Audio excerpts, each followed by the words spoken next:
So, 2024 is officially over. Where it matters anyway. I mean, I know we have Christmas or whatever, but, you know, only the normies concern themselves with that bullshit. So, what I'm saying is there's no more UFC. So, it's pretty much over in my eyes, boys. And up until we got the last card, I wasn't that bothered by the prospect of having a month off. But since it was such a good card, I'm already feeling a little bit of withdrawal.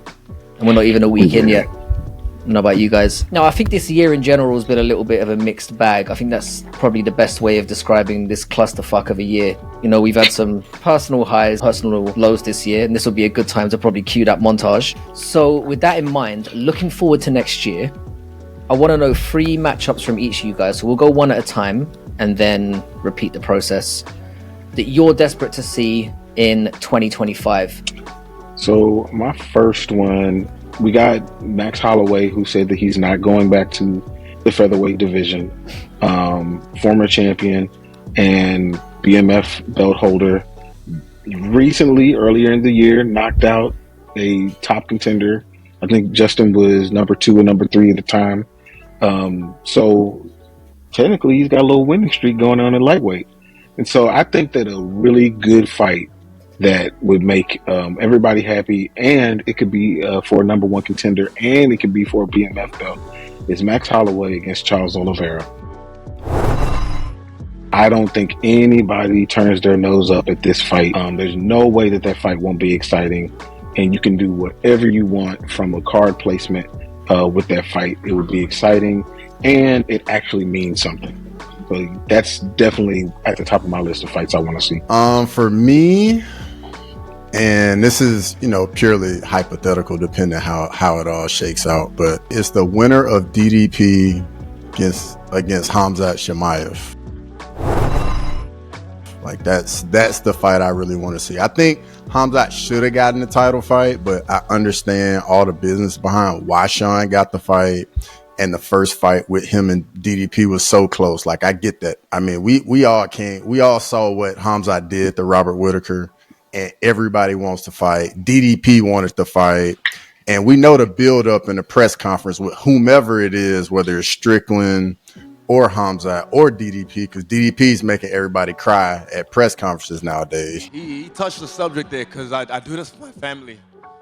So him and Khamzat at press conference, I think will be dynamite, and I think either fight will be crazy for me. Yeah, I don't know, but I love that one as well. I was a bit skeptical about giving Khamzat a chance straight away, and I think it's kind of shaken out a little bit fairly in that Strickland probably does deserve the rematch, but it's likely that Khamzat's going to sit out for a little while anyway, so we kind of get both scenarios. I can see it happening as well. It's good that it's quite a realistic one. Now, obviously, we just saw Starboy Manel Cap put on an eye-catching performance against some cunt's name who I can't remember. I know he loves kicking people in the balls. That's all I'm going to remember him for. He's very good at it, too. Very accurate. He's really good at it. Yeah, very accurate. Yeah, pinpoint accuracy. Looked like he was drilling that in the gym. I don't think anyone has glazed Manel Cap more than I have. Obviously, very personal highlight for me. Styling out. Again, we got a good mic moment as well. I know we are in ESPN. I will not say a bad word. A few moments later. Cara France. Moreno. Cadesanha. That was probably the highlight for me ending the year. If I was in charge, I'd probably thrust him straight into a title fight with Pantoja. He's had a close fight with him before. They're both a little bit mouthy, so I think the build up to that one would be really great. But even me as the biggest Cap glazer, I've got to admit, he probably needs one more. So the fight I want to see is Manel Cap against Kai Kara France. I think the I had that one. Oh, you got it. Damn it.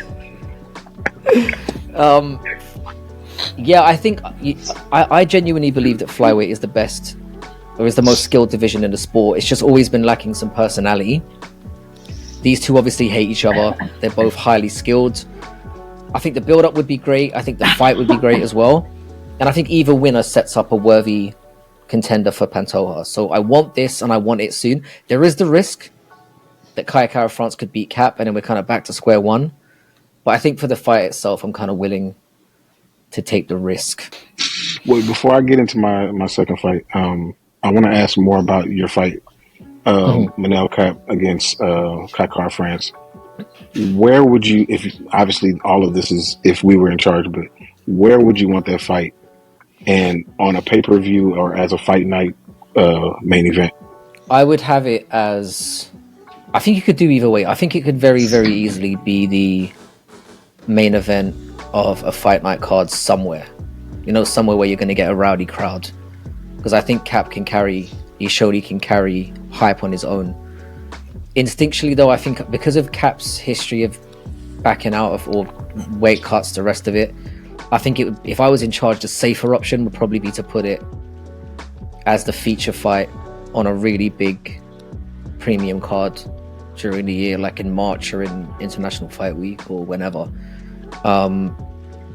That would be me playing it safe, but I think you could easily go either way. I'd probably edge on the former though, and have them in a route and just let flyweights again have that opportunity to put their personalities out. They have to focus on them for the entire week. Can I add a little something to that?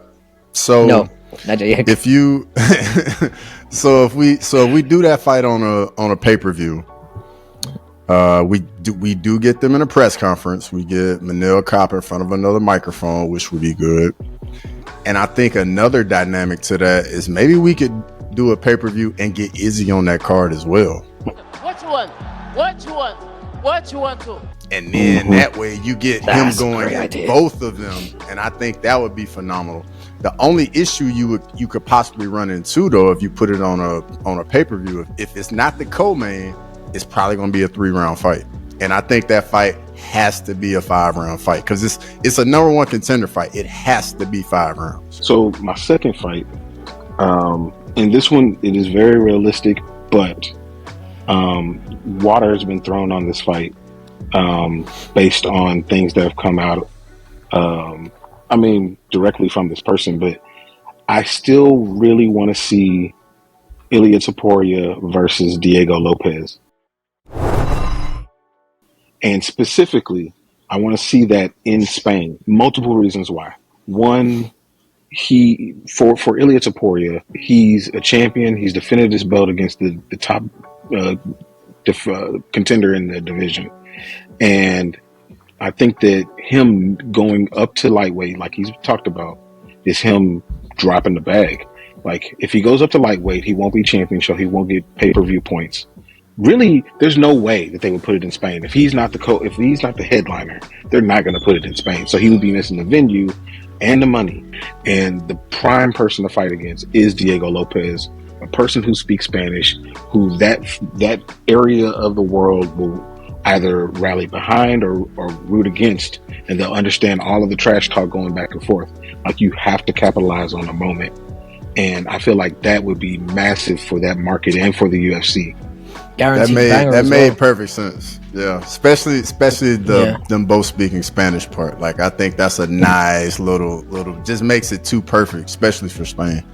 Yeah, it ticks every box, doesn't it? You've got like 2 exciting fighters. You've got 2 fighters that speak the same language. You're building the demographic, and also, and this is something that needs to be focused on more than anything else, guaranteed banger.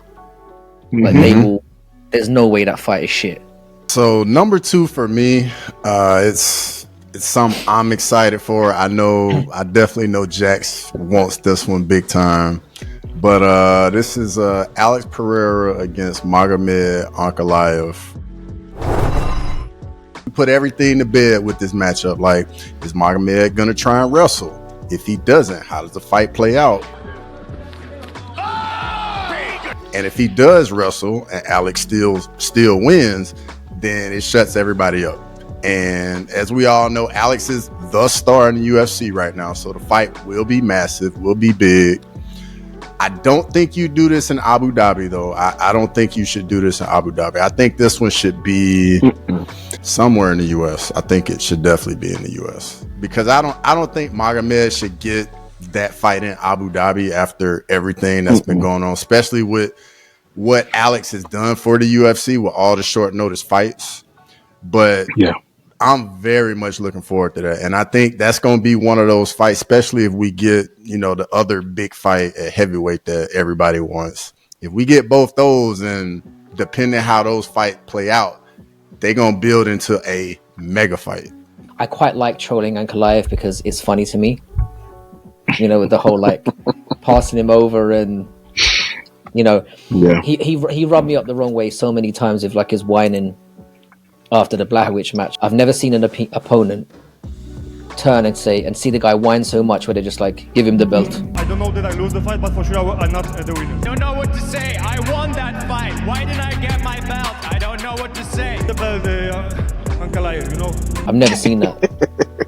He did do that. Give him, let him have it. I've never seen that. He was so sick of seeing him cry. He was just have it.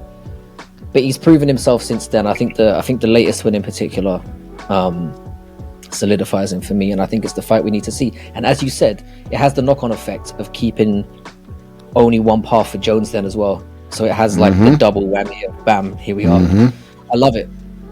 I love it. I'm on a similar line with Jax here, and I'm going to stick. I'm in the featherweight division as well, so I'm thinking about setting the next up in line for that.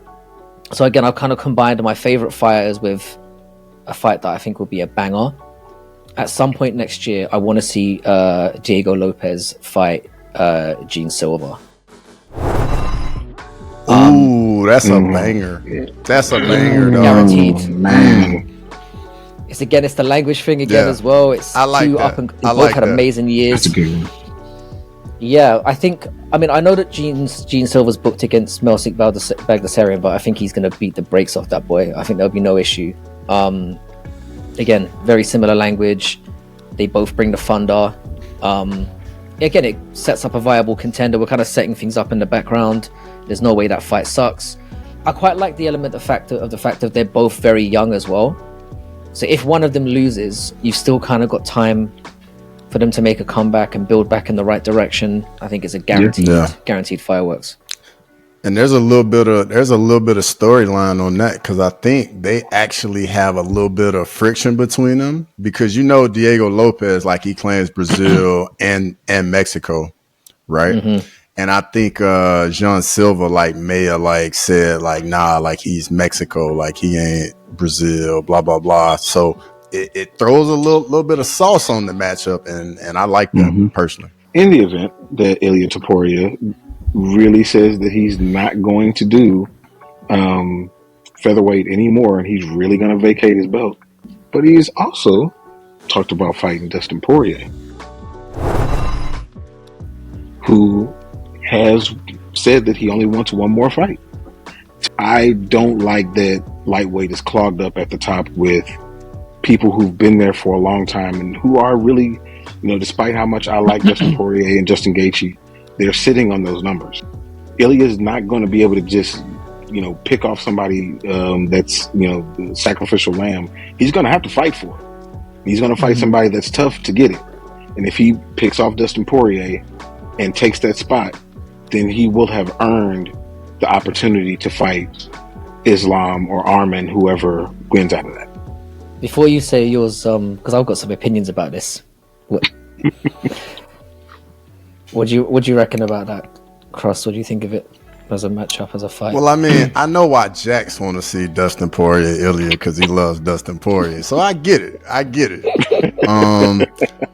don't know how it will feel after that if Ilya were to beat Dustin, but I mean, to be fair, that fight is dynamite. The boxing, depending who you think the best boxer in the UFC is, I personally think it's Ilya, but that matchup would be fireworks because they're going to stand right in front of each other and they just going to let it go, and someone's going to get finished for sure in that fight. The only thing that scares me about it, the prospect of it as a matchup within itself is again, if you're talking about from the fireworks scale, you're going to get fireworks in that matchup. The only thing that scares me about it is if Poirier was to win it. I'm just going to keep it real. It is what it is. If Ilya comes up there, he's going to fight somebody in the top 5, or unless he tries to do the champ thing, which to me wouldn't be deserved. But who in the top 5 is he going to fight that it won't be that dangerous? It's going to be dangerous either way it goes. No, but the reason why you'd want somebody who's going to be dangerous, but it potentially elevates him. The reason why I have an issue with it is because Poirier's on his way out. Yep. That's the only thing. If this was 3 years ago, I'd be like, bam, this is and Ilya was in the same position that he's in now. Mm-hmm. And again, it's as a one-off fight, incredible.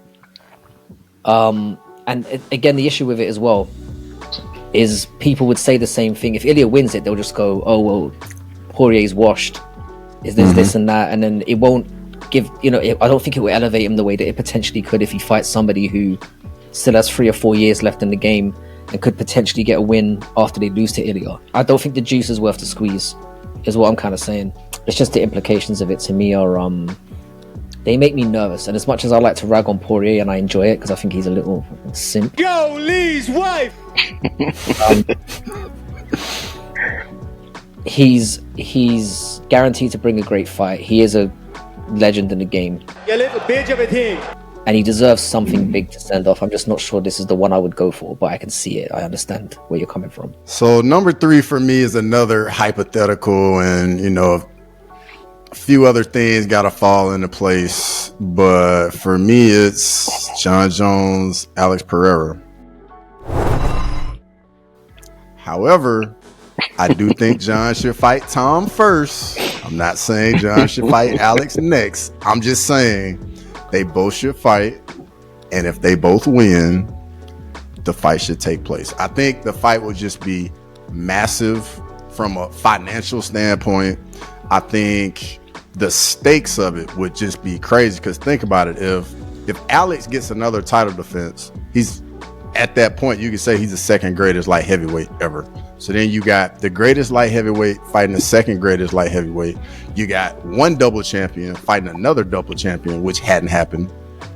Then on top of it, at that point, where will Alex be in the all-time great list? Because at that point, he's probably going to be in the top 10. Probably. Yeah. And then if he gets a win over John, where would he be at that point? You know what I mean? Like the stakes that would be on it would just be so massive. And then if John gets it, John would have win over Tom. The case is done. But then if he beats John and Alex, you can just throw dirt on it. Yeah, game over. And we ain't got to have this conversation ever again. Like it's done. You know what I mean? Like I'm just saying, and I feel like all the casuals will come in because the casuals come in for John, they come in for Alex, and the fight will just be massive. I've got to say, in those circumstances, if Alex beats Ankalaev and Jones beats Tom, it would be the biggest combat sports fight ever. It would, with the prospect of Alex being a triple champ as well. It could literally be marketed as fight for the GOAT. And knowing John Jones here, I think he could pull it off, which really scares me.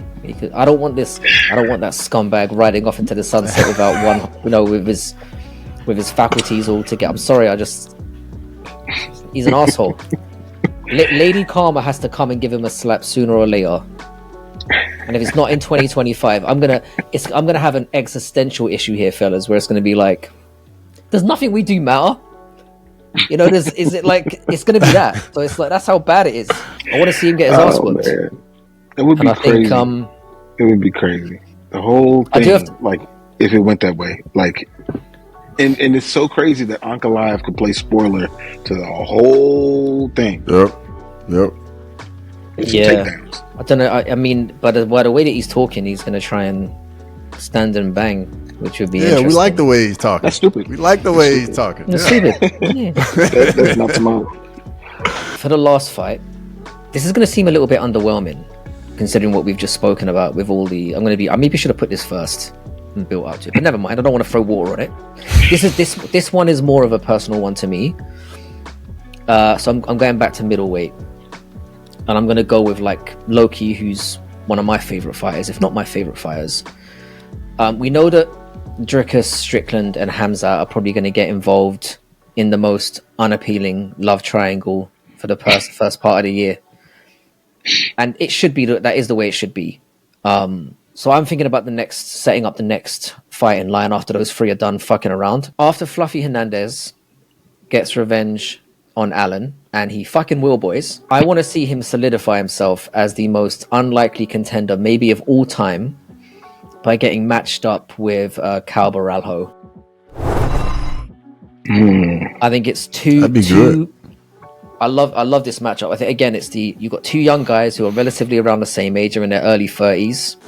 They're both on great win streaks. I think stylistically as a matchup, it's quite interesting as well. It will also help us to answer questions about both. We'll find out if Cal has the gas tank to make it through somebody who is as durable as Fluffy. And we also find out if Fluffy can legitimately crack and enter into that top 5. The fact that I just love Fluffy as well. I'd like to see somebody who's done things the right way to get an opportunity to be in that title picture as well. He's somebody that I rate very, very highly. I like Cal Baralho as well, so I feel like it would be win-win. And if they're both young enough where the winner obviously gets elevated into that right spot and the loser still has time to rebuild and come back. So that's my last pick, or my third pick. All right. Again, shout out to everyone. As always, obviously if you're here, like and subscribe to Making the Walk MMA and to Crossover MMA, and also let us know what fights you want to see in 2025 in the comments, because obviously adds to the conversation, gives us food for thought. Be as wild as you want. Sometimes in order to make something happen, you simply have to speak it into existence. I told you I manifested this. I manifested this.